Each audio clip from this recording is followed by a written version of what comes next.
Welcome to Sex Ed with DB. I'm your host, DB. Let's get into it.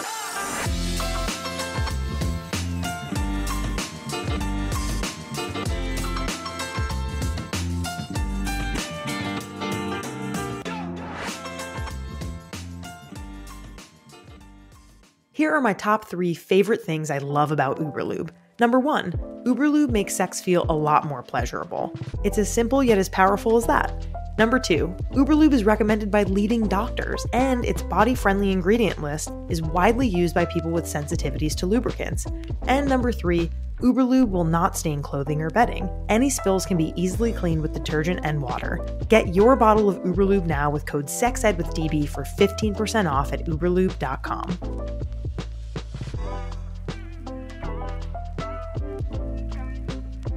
Abortion. It's one of the most controversial issues in our society, right?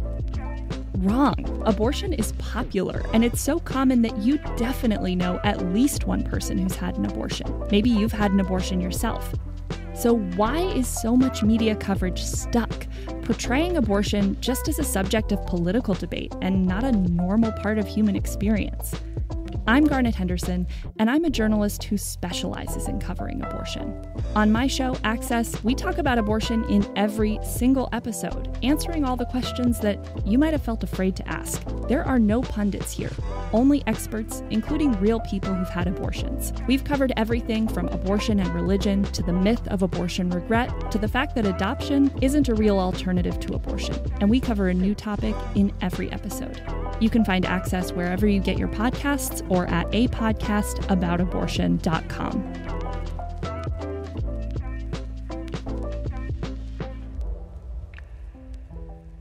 We talk a lot about sex education, but when I'm shopping for products to support my sexual wellness, exploration, and expression, I head to the experts at Lion's Den. Lion's Den is an adult retailer with over 50 locations nationwide and hundreds of your favorite brands. They have everything you need to explore and express your sexual side. Right now, you can use code SEXEDWITHDB for 15% off your purchase in-store and online at lionsden.com. Follow them on social media at Lions Den Adult on Instagram and TikTok for exclusive offers, deals, and giveaways. When you think about the words pleasure and power, what comes to mind? If you're a fan, you know my answer will always be the magic wand. As the world's first ever and best-selling massage wand, the magic wand's familiar shape and legendary power have made Magic Wand a cultural icon. Revered by millions, it transcends planes of culture and gender. Its impact is so great that Time magazine included it on its list of the most influential gadgets of all time. Want to get in on the fun? Go to sexedwithdb.com/magicwand to learn more and see how you could win your very own magic wand.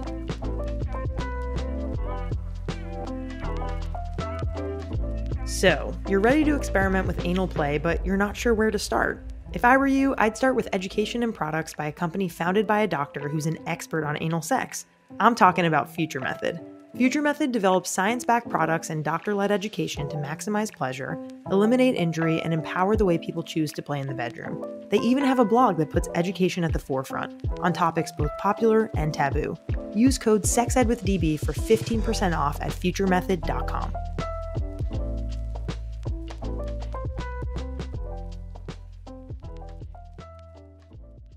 Hello, party people. How are we doing today? I hope that you have been enjoying the last couple episodes of Sex Ed with DB. I know I've really enjoyed chatting with the people who we have on. And this is going to be a quick intro today. We chat with Dr. Cassandre Dunbar today, and she's awesome. She is a new friend, and I just think she's so kind and so talented and just like a warm hug. She's just like really fun to talk to. And in this episode, we talk about Dr. Cass's podcast called Be Well, Sis. And we have a really amazing, organic, lovely conversation around bodies and body image and what it means to actually be well and kind of the differences between Dr. Cass's experience in med school with Western medicine versus what she really feels like that word means now. And we also talk a lot about what wellness for moms means in particular. I think that there's this kind of BS around, oh, like moms, you're the ones who really need to make time for wellness. Get it, girl. And it's like, okay, like moms are doing the most. And so we talk about that and how the nuances of that conversation are so needed. And just wanted to remind you all that we have amazing sponsors this season. And if you want to get a really fat discount code for our wonderful products from Future Method, Magic Wand, Uberlube, Lion's Den, why don't you go ahead to sexedwithdb.com/discounts and check it out. And without further ado, here is Dr. Cassandre Dunbar. Dr. Cassandre Dunbar, welcome to the podcast. How are you doing today? I'm good. How are you? I'm so good. I really like our new friendship. And Me so too. I'm very excited. We met recently and I feel like we've had a couple meetings since. And I feel like from the get-go, I just really, really liked your energy and thought you were very fun and kind and just like a really cool person to know. And so I'm really excited to just talk to you and get to know you better today. Same, mutual. I feel like from the beginning, you're like my type of person. It's like, yes, This is good. This is good.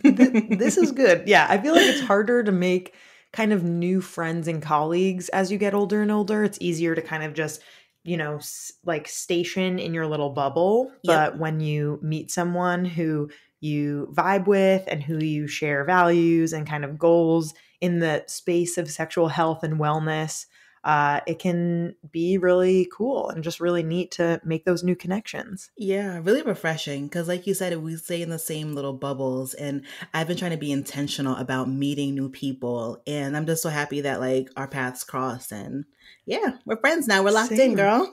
Locked in. Okay, so for folks listening who haven't had the pleasure of meeting you yet, why don't you go ahead and introduce yourself and just tell us about your work? Sure. So my name is Cassandre Dunbar. I usually don't say the doctor part unless you're like my student or whatever. I am a podcast host. I'm a professor. I am a mother, a wife, all of those things. And and I'm just really passionate, I guess you'd say, about women's wellness, specifically marginalized women's wellness. And I'm just happy to be here. So that is incredible. Yeah. And your podcast that you host is called Be Well, Sis. And that's originally how I heard about you, how I, just knew about your work and about your work, at least as a podcast host to begin with, let alone all of these other identities that you hold, which we'll touch on a little bit later. But I'm wondering if you can tell us a little bit more about the podcast. What inspired you to create it? And what have you learned as the founder of this really amazing podcasting community? Yeah. So starting Be Well Sis was something that I did not ever anticipate doing. The reason I started it was out of a challenge that my therapist gave me because long story short, I was very burnt out. I had just had my second son and the pregnancy was benign, nothing to talk about. But the delivery was traumatic. We both almost didn't make it. And I remember the first few months of having him, and when he finally came home from the hospital, I was so grateful to have him, so grateful to have my older son, so grateful to be here, kind of, sort of. But my days were filled with like doctor's appointments and seeing this specialist and that specialist and still trying to be present for my older son. Cause it's a transition going from being an only child to now sharing your time and attention with your siblings. Yes, that too. And I just found myself just, really burnt out. And my doula, who I had for, my second son, she kept in touch with me and she called me and she was just trying to catch up. And she was like, you don't sound the same. She's like, can you do me a favor and go back and see your therapist again? I'm just like, for you, I will. So I went back and my therapist was asking, what do I do for she's like, run me through your day. So I told her all things that I do from morning to night. And she's like, where are you in this? I'm just like, well, I'm doing all this. She's like, no. Like, that's you as a mom. That's you as a wife, you as a daughter. My mom lives with us. But she's like, where are you? So she said, going back to the notes that she's had of me, because I had been her patient prior to getting pregnant. And she's like, at one point, you wanted to start a podcast. How about you spend some time doing the research to do that? That way you give yourself time to do something just for yourself. So I did. And just in speaking to different women that I got a chance to speak to through the podcast was so healing for me in a way that I just did not anticipate.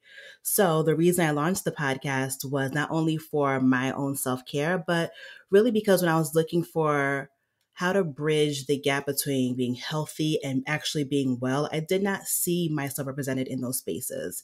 And I'm like, I cannot be the only Black woman who's looking for wellness resources. So I decided to put the podcast together, and here we are. Be well, sis. Wow. Wow, wow. Okay, so you must have a very good therapist, first of all, I do. I love her. Yeah, to inspire you to really reflect on, and that's a powerful exercise, right? Of like, let's go through your day and figure out what you're doing for yourself. And that kind of really beautifully goes into my next question, which is, when you're introducing yourself, I noticed you just being like, oh, like, what do I even say for my introduction? And that's because you're so many things, right? Like you're a mother of 2 young boys, a medical doctor, a wife, an educator, a wellness writer, and the host of a podcast. That's basically a million things, right? It's like a lot of stuff. You're clearly a very expert kind of person who likes to wear many hats. And like the first word that came to mind for me when I was reading about you and all of your titles and identities on your website was just, wow. That was just the first word that came to mind. And I just wonder how it feels wearing all of these hats and how these identities play off of one another or conflict, or what the challenges of that is. Sometimes right now I'm in the season where I feel like I'm kind of spread kind of thin. And I'm happy that I made the realization that I'm doing a lot of things and I need to figure out what is the thing, or in which way can I like better meld these things, because they kind of do. They overlap a lot. I talk about the same things in different ways, essentially, into different audiences. So the challenge has been figuring out, as somebody who has a lot of passions and different interests, how to now wear myself out and also how to do things well. I like to do things, but I want to do them well. And doing things well takes time, takes energy, and we only have 24 hours a day. So just trying to figure out how to better balance all of the things that I want to do.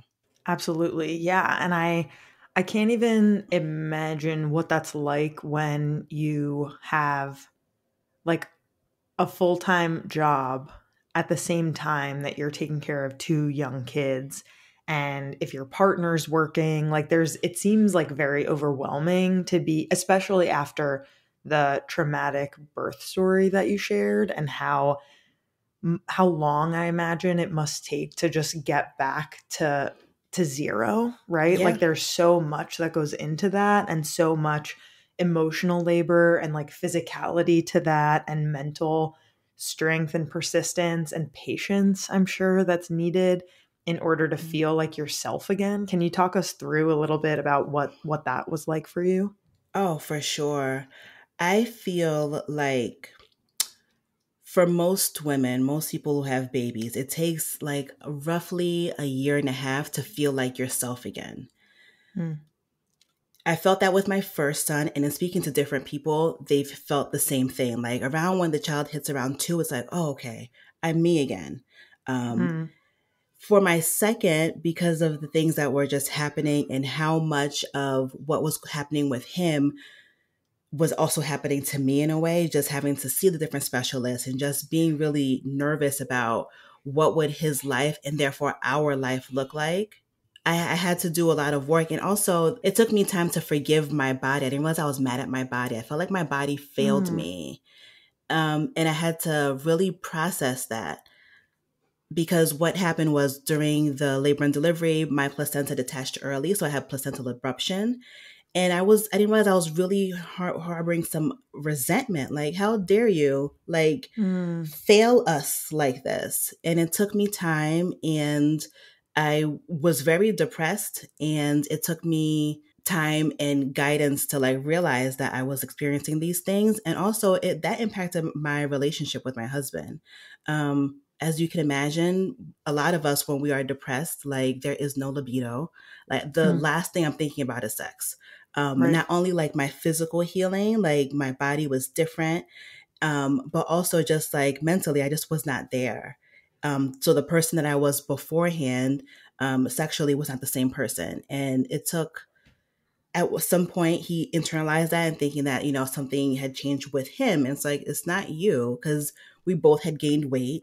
And I'm like, it's not you. Like, I'm still attracted to you, but I'm just mentally not thinking about that at all. Right. And even when I would show up, because I feel like I was unfortunately having like essentially like pity sex. Like I felt bad for him. Like he shouldn't have to suffer because I'm suffering. Totally. When I would show up, I just was just there. And he's like, well, this is not fun. Like, this is not you. Right. So it took time. Yeah. Mm-hmm.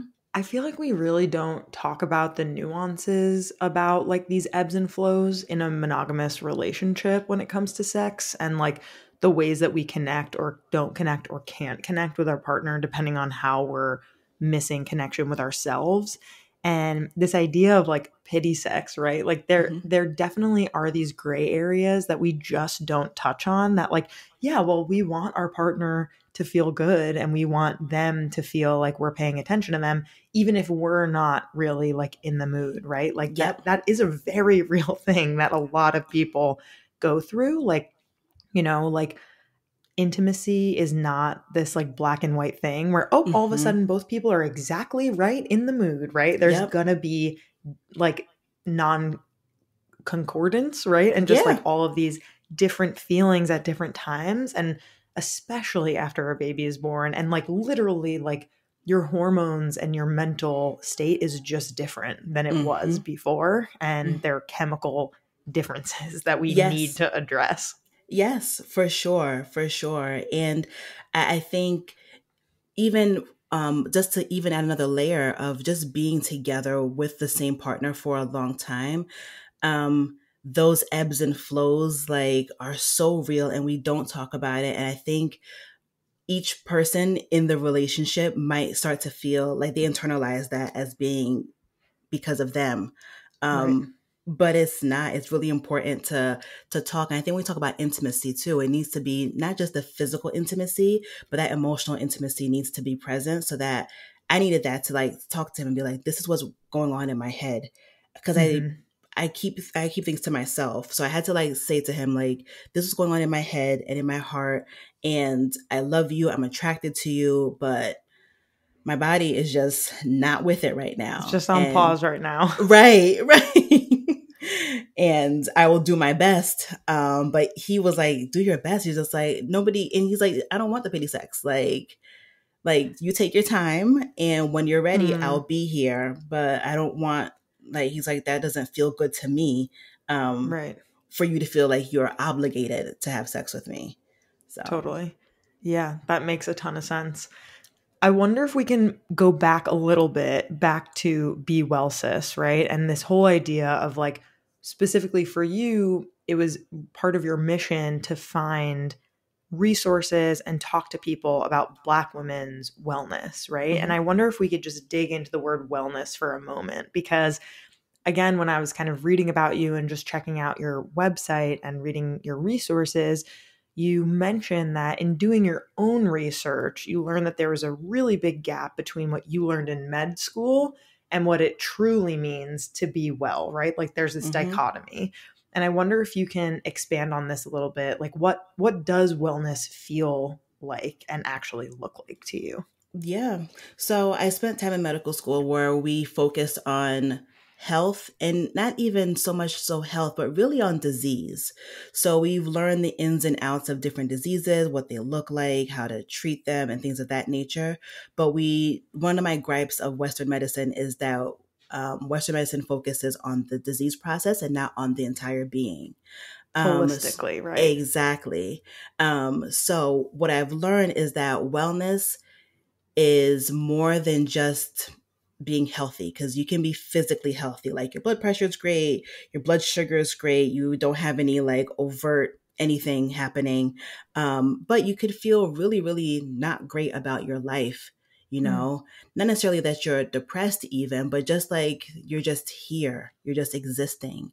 And I believe that we all are on this earth and we all should be living like our best lives. And it sounds so cliche, but whatever feels good to you, whatever brings you the most joy, whatever brings you the most peace, you should be experiencing that. And for me, I find that wellness involves unlearning a lot of the things that we were taught as children. Like, what does success really look like for you? Not what they say it should be, but what's your personal success? What makes you feel happy and whole? Some people are 5 a.m. people. That's great, but it doesn't mean that you need to be a 5 a.m. person too, Just wellness is really personal, essentially. And also wellness in our state in the US, it's really been commodified, and it looks like you have to spend money to be well and buy the most expensive things and be part of the most exclusive clubs and take the best classes and all of that. No, you don't have to do any of those things to be well. If those things impact your wellness and like help you feel better, do it. But those are not requirements for you to be well. Yes. Yeah. I really like this touch upon capitalism, especially in our Instagram ad era that we're in, of like, just buy this fucking cream and then you'll be so happy and you won't have a blemish. And it's like, yeah, like, I mean, I relate to this idea. Like for me, I've struggled with acne like my whole life, starting since puberty, and have been on and off, these really intense medications, Accutane, hormonal birth control to kind of like really deal with it. And for me, like my confidence has really improved with better skin because it like physically doesn't hurt my face. And I just really like the smoothness and the texture better for me. It makes me happier.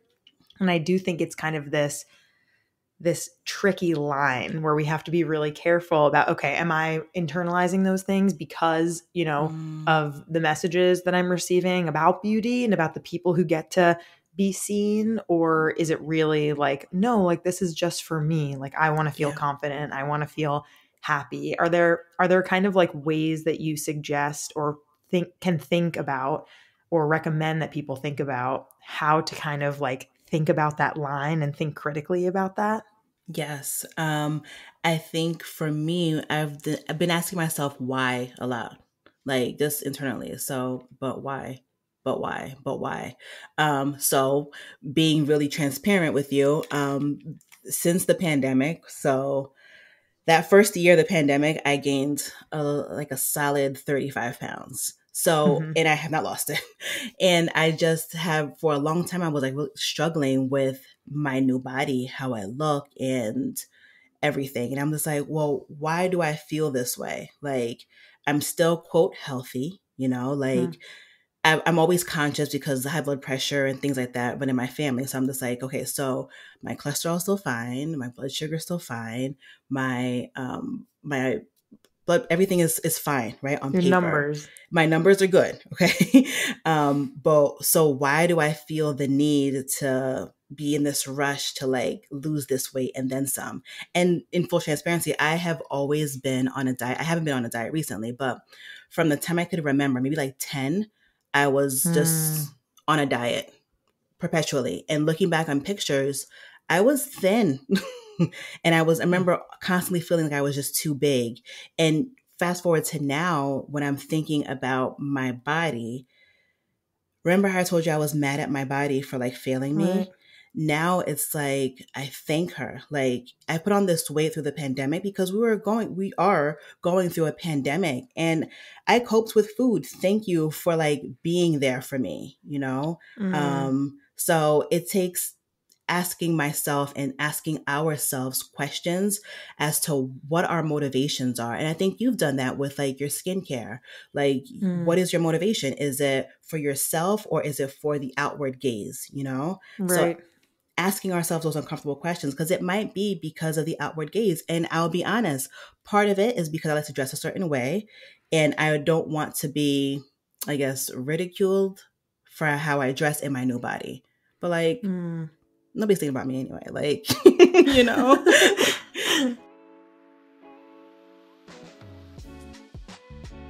Ever since getting engaged to my wonderful fiance, I've been thinking about ways to keep things fun and novel between us, but I, of course, want it to feel organic.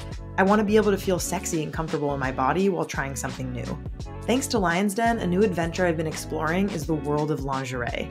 I never really was a big lingerie girl myself, but once I started trying on lingerie that accentuated my curves, felt super soft to the touch, and made me look in the mirror and felt wildly confident in my skin, that changed pretty quickly. Plus, when I searched for what I might like on Lion's Den's website, I saw models that actually looked like me. They were curvy and thick and voluptuous, and it made all the difference to see models that have my body type. Want to join me in my new lingerie chapter? Right now, you can use code SEXEDWITHDB for 15% off your purchase in-store and online at lionsden.com. Follow them on social media at lionsdenadult on IG and TikTok for exclusive offers, deals, and giveaways.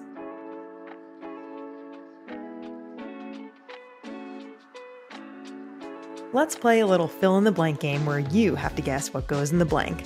Cosmopolitan magazine called The Blank the little black dress of vibrators, and Time magazine named The Blank among the top 10 most influential gadgets of all time. Even at 50 years old, The Blank is still turning heads as the most recommended and best-selling massage wand in America. Any guesses? The answer is the Magic Wand. It's loved by millions for a reason. It's powerful and hits all the right pleasure points. Want to see what all the fuss is about? Go to sexedwithdb.com/magicwand to learn more and see how you could win your very own Magic Wand rechargeable.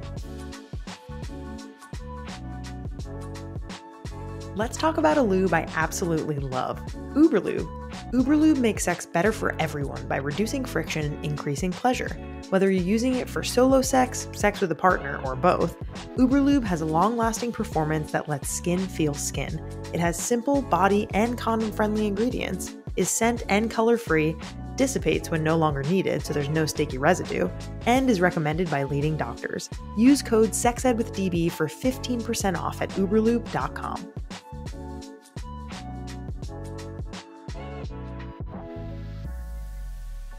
What do you know about pegging? If you've seen that one incredible Broad City episode like the rest of us, you probably know that pegging involves a woman, trans man, or non-binary individual without a penis wearing a strap-on dildo and penetrating their partner who has a penis. But did you know that there are actual benefits of pegging for straight couples? I'll share a few with you from an anal surgeon and booty expert at Future Method. Number 1, reaching the full potential of one's orgasms. Prostate orgasms are powerful and can often be felt throughout the body. Number 2, becoming closer with your partner and adding new dimensions to your relationships. And number 3, learning to be submissive or dominating in a new position can be quite difficult to achieve, but when you can master these sensations, it opens the door to new relationship dynamics. Go to futuremethod.com to check out the expert-written guide on pegging, and don't forget to use code SEXEDWITHDB for 15% off at checkout for amazing butt and gut goodies.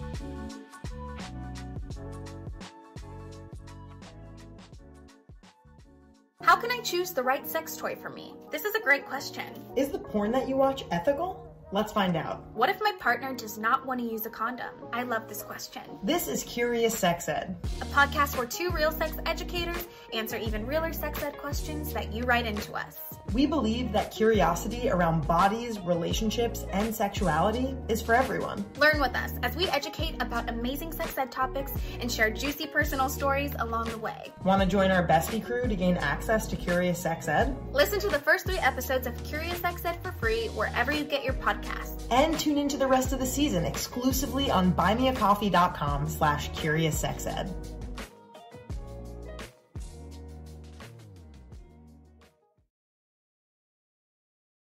Body image is something that in general we're very passionate about. Like, we make a lot of content about that, and a lot of the content that I kind of create about it is like silly and humorous in order to kind of disarm people, because it can be a very touchy subject. And for everybody, everyone has their hang-ups and their different relationships with their body and food and diets. And I just think that the more and more we think about why, and we think about ways that we can put effort and energy into working to accept the things that maybe we even don't like or are struggling about ourselves, right? Like, when you're on your deathbed, are you going to be thinking like, I wish I was 2 sizes smaller in these jeans? Like, no, you're going to be thinking about like the relationships that you had that were really meaningful and the impact that you make on the world and what you did that made you happy and the places you saw and the people you met and your growth. And like, there are so many different ways to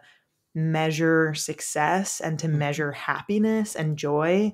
And I just really believe that the size that you are isn't part of that. And it makes me happy to now finally we're seeing whether it's body neutrality or body positivity, either one, just we have bodies and like we should learn in like a real way to just accept it for what it is. Yes. And even the next step is to really truly love it, because one of the things that I teach my students, I'm a professor of anatomy and physiology. So sometimes I'm going to teach people who are just taking the class just to fill a prerequisite. And I'm like, the one thing that I want you to take away from this is that you have millions of cells who are working every day to keep you. So I want you to leave this class just feeling just in more appreciation of your body and really love it for that, because it's been preserving you. It's working hard. Yes, working very hard. And I had to tell myself that. I'm like, my body worked hard throughout all of the uncertainty of this past few years to just keep me here. So be kind to it. And before I used to be like an exercise person, and I told myself that I loved it, but really I didn't. I loved the results and how I looked, but I would put myself through some unhealthy things. And now I'm looking at myself, and now when I decide to move my body, I'm doing it because I want to love it back, because I'm getting older. So, I wake up with the stiffness, but I'm like, no, how do I love on you? Let me stretch a little bit. Let me go for a walk. So, yeah.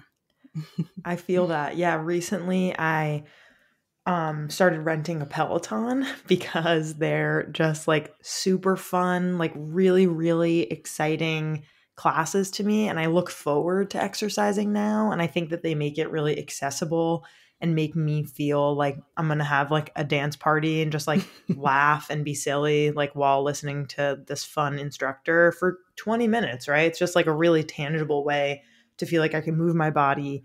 And I just like how it makes me feel. Like I like how it like makes my mood better throughout the day and just makes me feel like stronger. And I think when we find a way to move our body that feels good to us, it doesn't feel as much of a chore. Yes. And maybe sometimes it does, but hopefully it feels more like a pleasure than something that's an obligation. Exactly. I think for me, who's like a child of like diet culture, right? I was raised in constantly being on a diet and just exercising to like punish ourselves for what we ate or what we whatever earlier. I love that approach. I think a lot of us are thinking about that now, like let's do something that brings us joy and not to punish ourselves for what we ate or didn't earlier. Yes. Yes, absolutely. Let's get back a little bit to moms, because on this podcast, surprisingly, even though we do cover kind of like, like pregnancy stuff, like my mom is an OBGYN and we have her on every season and she usually goes over like the pregnancy, like kind of new mom type of thing or new birthing person kind of thing. But I'd love for us to really kind of dig into this idea of wellness for moms in particular, because we're at the point where there's a lot of research and like, studies where we see that in straight relationships, like straight cis relationships, moms take on a majority of the child caring, the keeping of the house, and so much of the emotional labor and more, right? Like we just know this, like look it up, Google it if you're skeptical.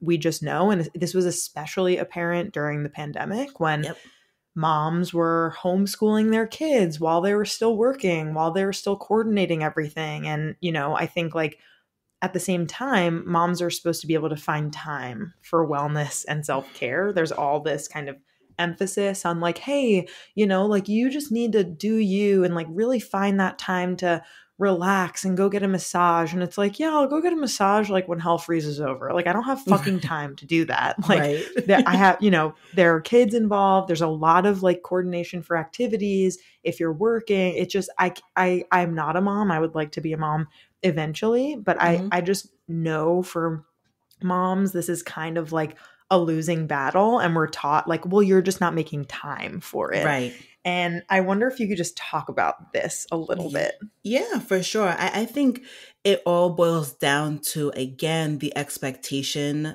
and how we were raised, like whether it is overtly as a woman or like, under like slightly, like subtly, like we're all taught that our worth as a woman is how much we can provide to those around us and nurture those around us. And that's amplified when we then have children. I absolutely struggled with this for a while. And if I'm being really honest, I think maybe in the last year have I really am like, you know what, this is what is going to work for me. Like I am going to be a good mom because I'm trying my hardest. I'm not going to be able to check off all the boxes, and that's okay. And really for me, the emotional labor piece was like about to like end my marriage. I'm just like, you do not have to think. I'm constantly thinking. I'm sick of thinking. And I had to be honest and talk to him. Like, listen, all the things, I'm like the project manager of this house. I can't. Like, I cannot do it. So I had to be really honest and open and have that conversation. Like, I need help. You are not helping enough. And these are the tangible ways that you can help me, so that way I can help myself. And in helping myself, you guys will all be happier for it. So the guilt, I get it. And if somebody's listening and struggling with the guilt, start with asking yourself, what do you need right now?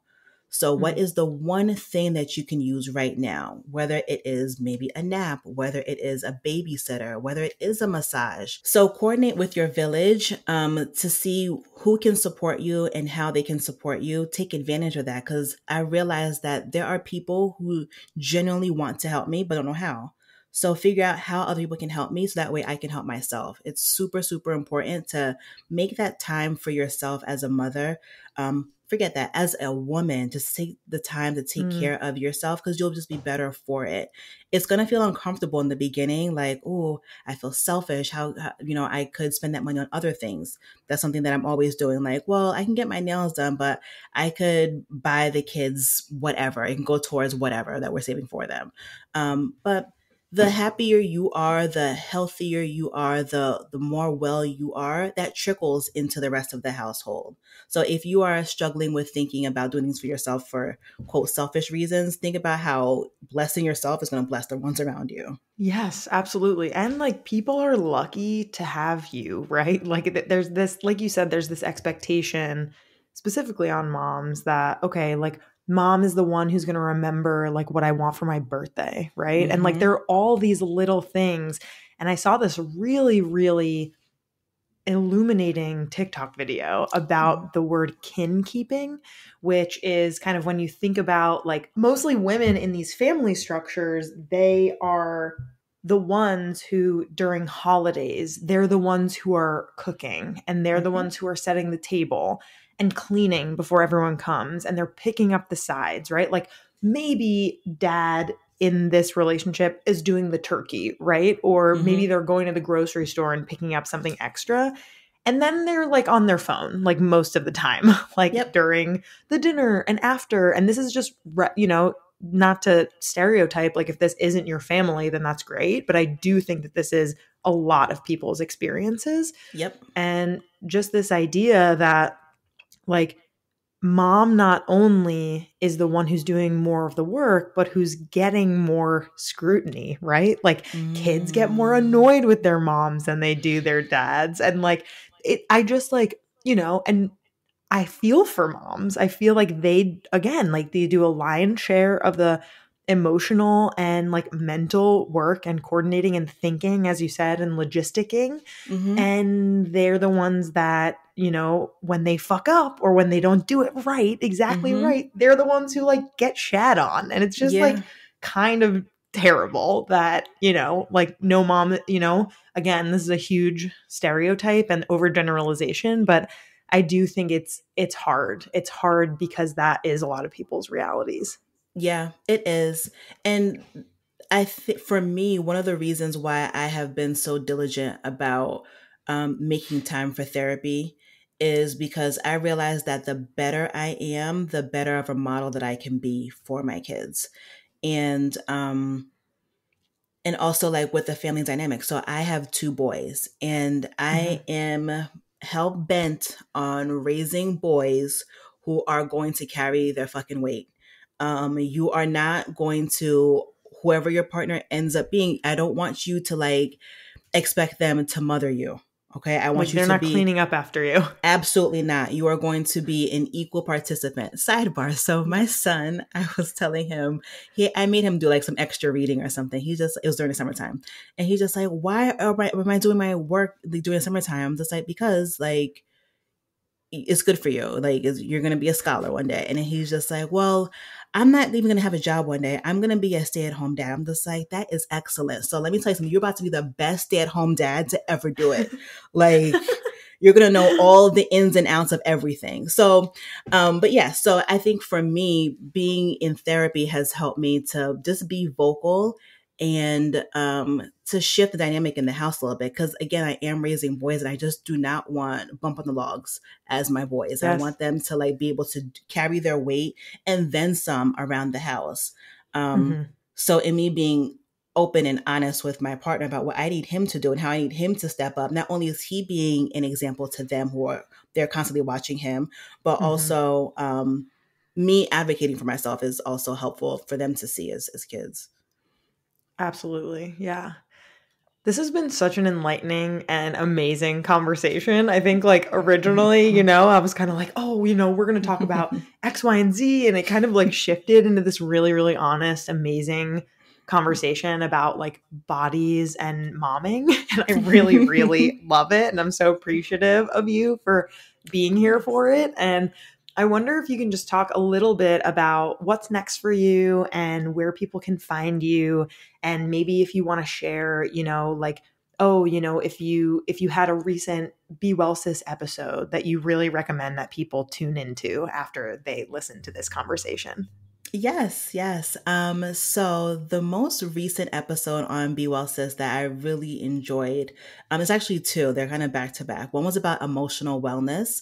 So the woman that I spoke to, I think Ashley Wright is her name. She is a founder of a tech company that teaches social emotional wellness for children. So different, I guess like school systems like buy the program, and like it just teaches kids social emotional wellness and well-being. And it made us talk, the conversation delved into how like we were not necessarily taught that. And we are now as adults having to learn how to identify our feelings and then communicate those feelings properly and yada, yada. But it was really, really interesting, really good conversation, and just helped me as a parent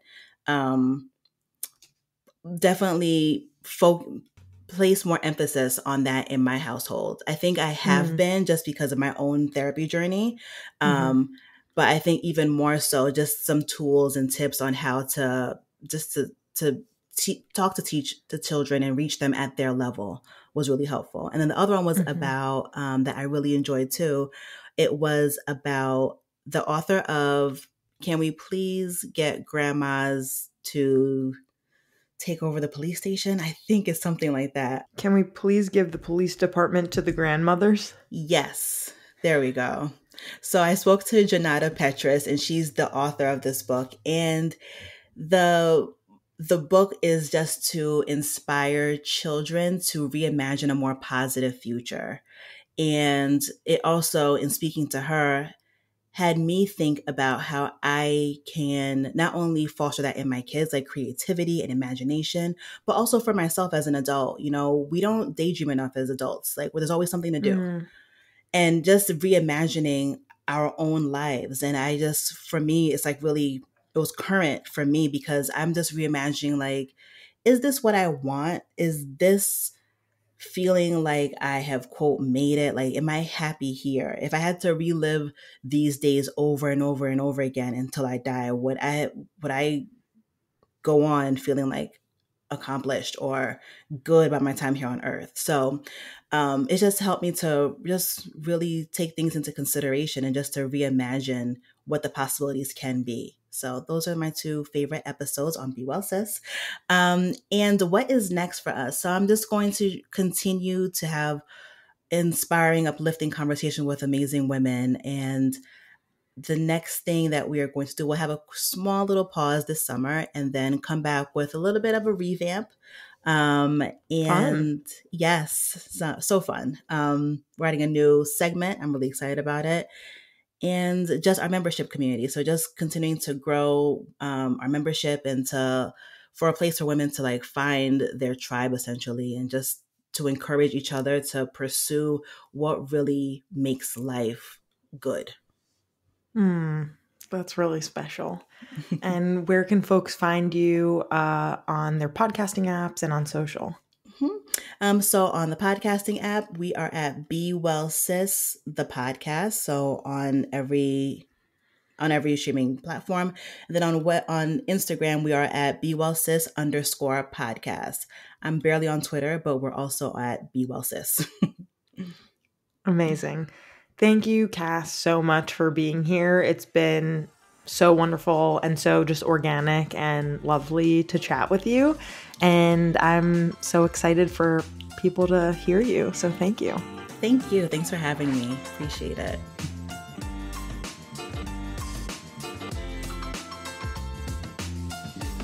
Our creator, host, and executive producer is me, Danielle Bezalo. Our producer and communications lead is Catherine Cohen. Our associate producer and communications coordinator is Sadie Luigi. Our marketing coordinator is Kate Fiala. Our music theme is by Hook Sounds. Thanks so much to our featured guests, partners, and listeners. Want to partner with us? Email us at sexedwithdb@gmail.com. For more sex ed content, follow us on Instagram at sexedwithdbpodcast and on TikTok at sexedwithdb. For exclusive content and to submit an anonymous sex ed question, check out my new podcast on Fridays, Curious Sex Ed, hosted with Mariah Caudillo of Sex Ed Files. Go to buymeacoffee.com/CuriousSexEd to learn more. See you next time.